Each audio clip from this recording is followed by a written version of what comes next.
Today, I have this page from a magazine called Nautilus. At first glance, it doesn't look very complicated, but this page is interesting because of the colored block overlaying the image. And so what I'd like to do is I'd like to recreate this in HTML and CSS as a way of training my skills, which is very important when it comes to taking static mock-ups from a designer and making those HTML. So we have this background and then this gold block on top of it and some big beautiful text along with a subheading. Over here in CodePen, we can start that. And what I'm going to do is I'm going to start out with a div. Now, this div could be anything. It could be an aside or a header element or even an article, right? It could be any sort of thing. For now, I'm just using a div. But inside of here, I do want to get very specific about the tags I use. Because remember, it's a heading and a subheading. And when you put those two things together like that, really what you want is an H group. So here's an H group. And what an H group allows us to do is cluster that heading with its subheading. Now, the key here is that we can only have one H tag. Whether it's an H1 or an H6, it doesn't matter. We can only have one in here as a standard. So I'm going to go with an H1. I'm going to call it title heading like this. And I'm going to put some text in here. My great title. There it is. That should show up. It absolutely does. We can move on. The rest of it, because you only get one H tag, you need to use something else. And what they say is that you can have as many paragraphs as you want. And they will represent either a superheading, one that comes before, or a subheading, one that comes after. So I'm going to add that paragraph right here. Call it subheading, just like this. And inside of here, we're going to add 5 words of just random text. Doesn't have to be anything special. I am going to get rid of the period because it bugs me. But this is it. This is our whole markup. From here, we can start to style it. We won't be using JavaScript, so we'll get rid of that. And right here, let's start with that title, okay? The div, the parent container.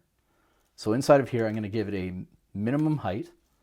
That's going to be 90 VH, so that when we add the background color, we can start to see what's going on, okay?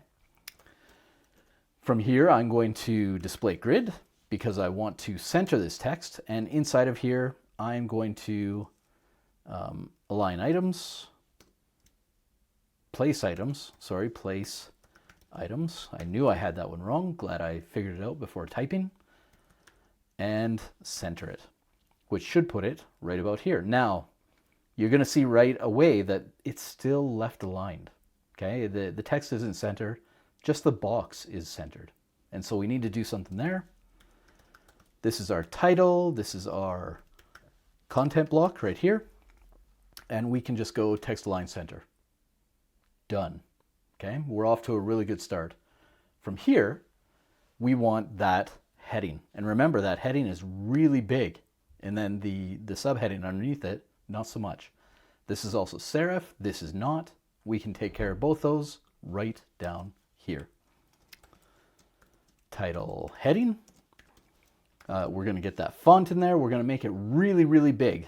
So here is 6 rem. That's nice and big. Get rid of the sans part of that serif so that we get our original serifs back. Good.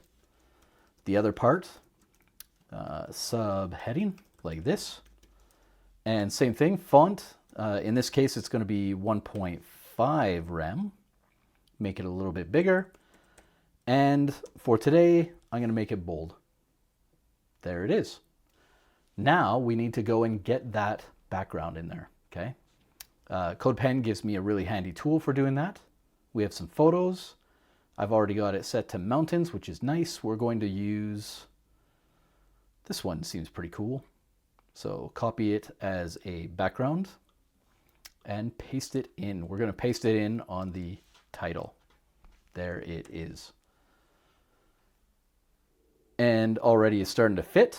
Not quite though, because it extends out. You can't really see it. Can I bring that back up? Where was it? It's right here. We're only seeing like this part here, this corner. And really what we want to see is the middle with this peak in here. So if we go back, we can position that. So background position, we're going to set that to center, which will bring it into the middle. There's that peak I was talking about. And then to make sure that it always fills everything out, we're going to set background size to not contain. That looks good, but not really.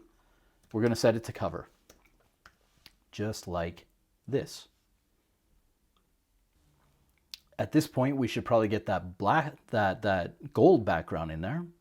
We could definitely go to the content because that is the child, and we could put background color of gold, just like this. But you're going to see that it doesn't really work because remember, we have centered these items. And as soon as we center anything inside of a grid, it collapses down to its minimum width and height. The reason we have extra here is because there's actually a margin hiding on this H1 tag. We'll take care of that a little bit later. But for now, this isn't going to do it. If we wanted to, we could expand this back so that it kind of gave us that border. But we'd have to go and center the text again. And the text is already centered for us. So we don't want to do it that way. Instead, what I recommend is going back to your image, your background image, and adding some space in here. And this is kind of like if you've ever used Photoshop. With Photoshop, the bottom item is on the bottom. So this URL with the image, it's our bottom item. We want to leave it as the very bottom of this background image declaration, okay? Then in here, we can go linear gradient, expand that out, and add a comma. Now it's going to break things because we haven't actually added any color. So let's do that. And there we go. We have our gold background. Where's the image? It's right behind there. All we need to do is find a way to use it, okay? The place to start with that would be to add something like a border, okay?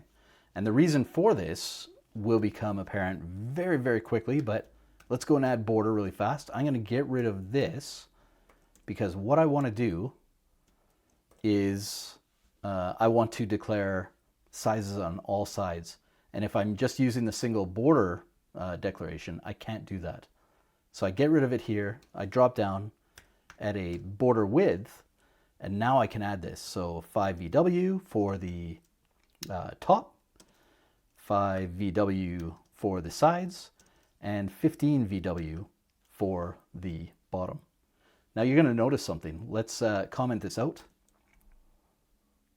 It kind of jumps down. We have some white space. As soon as we bring it down, everything pushes down and I get scroll bars, right? That makes no sense, except that it totally does.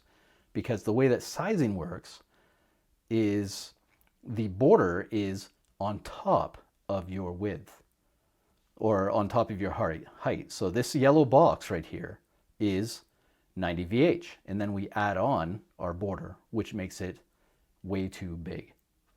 We can fix that. Most resets already have this, but I don't have it in here. So let's go and do it. It is box sizing of border box.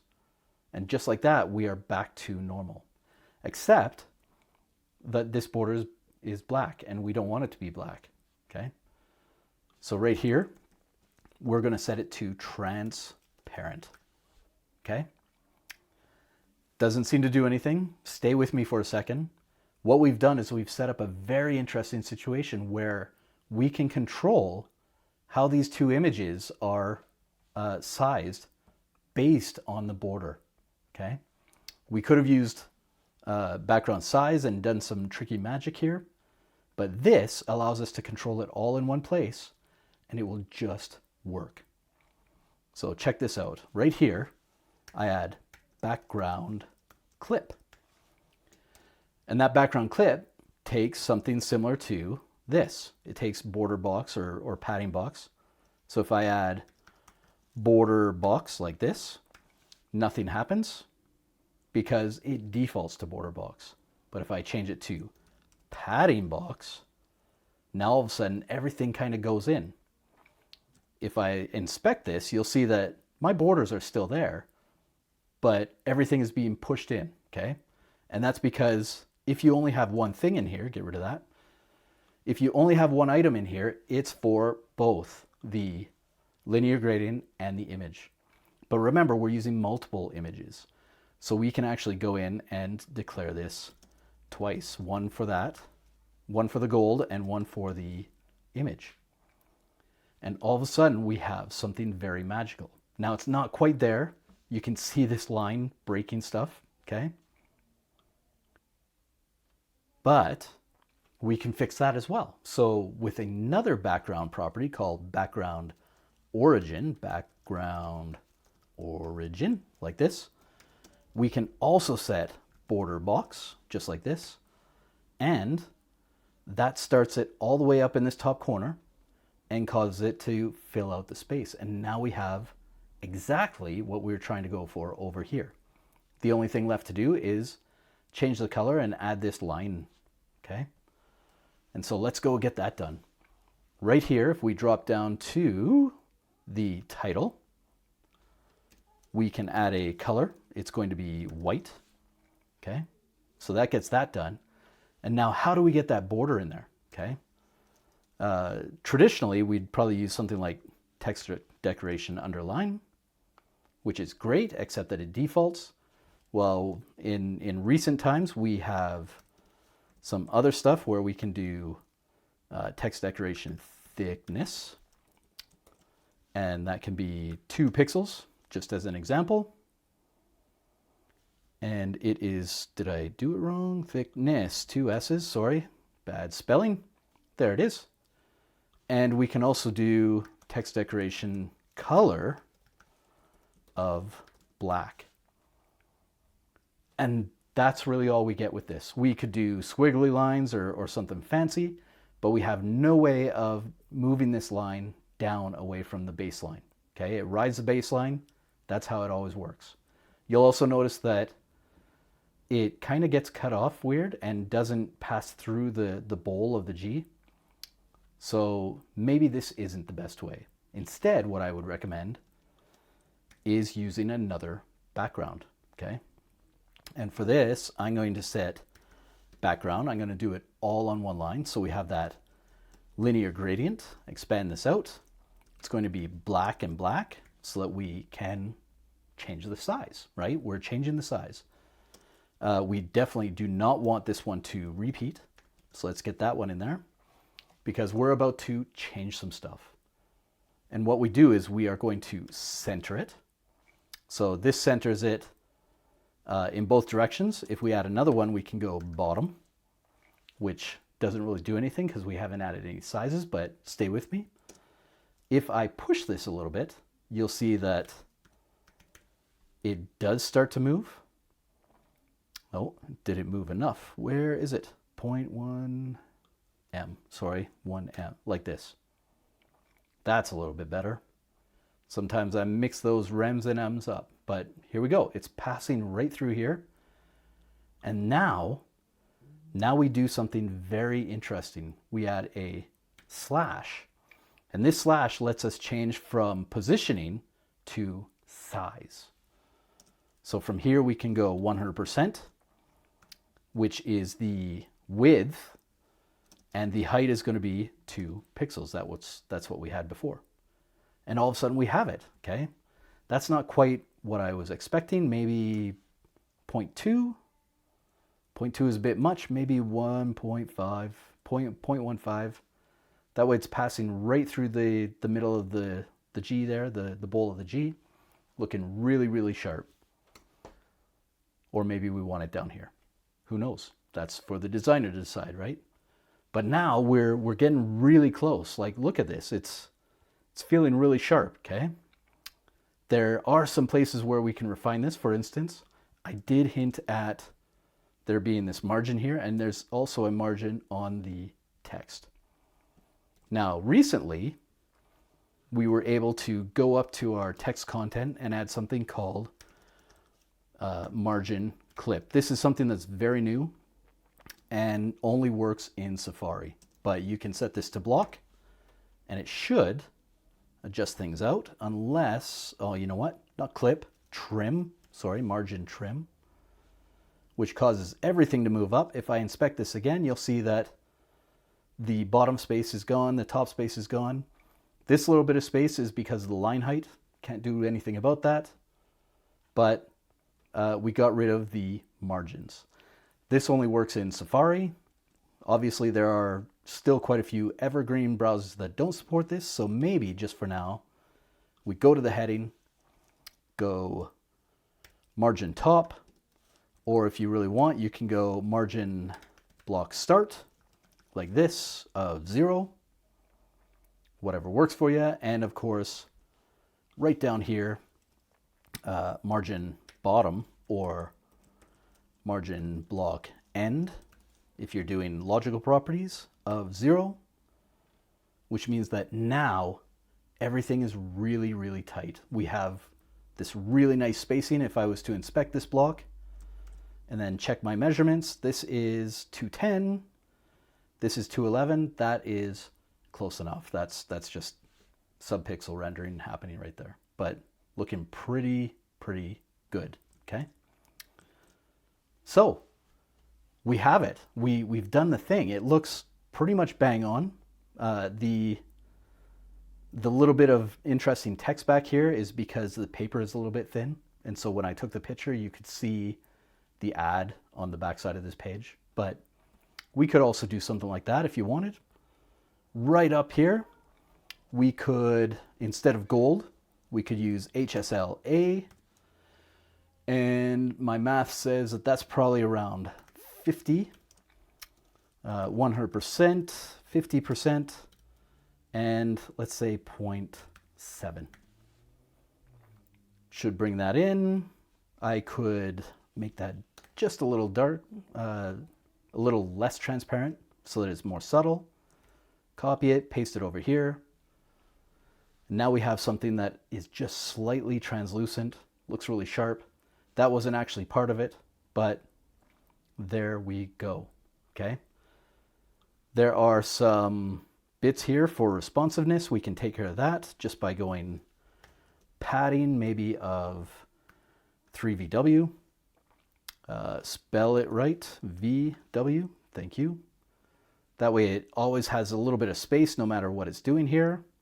It's going to look a little bit fishy there. I'd probably want to reduce the text size down or something, but for now it looks pretty snazzy, okay? So what have we done? We started with this print layout, recreated it over here inside of HTML with a little bit of semantic markup. The div isn't semantic, but could be. Again, could be an article, could be a heading, whatever you need, okay?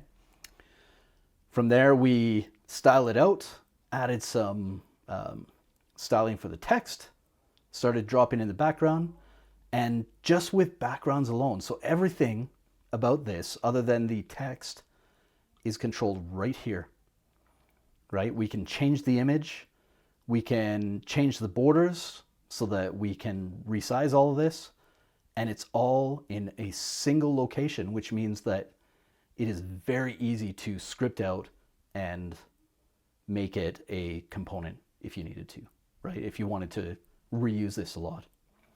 So some really cool stuff here with background clip and multiple backgrounds. Very worth your time to research it a little bit more.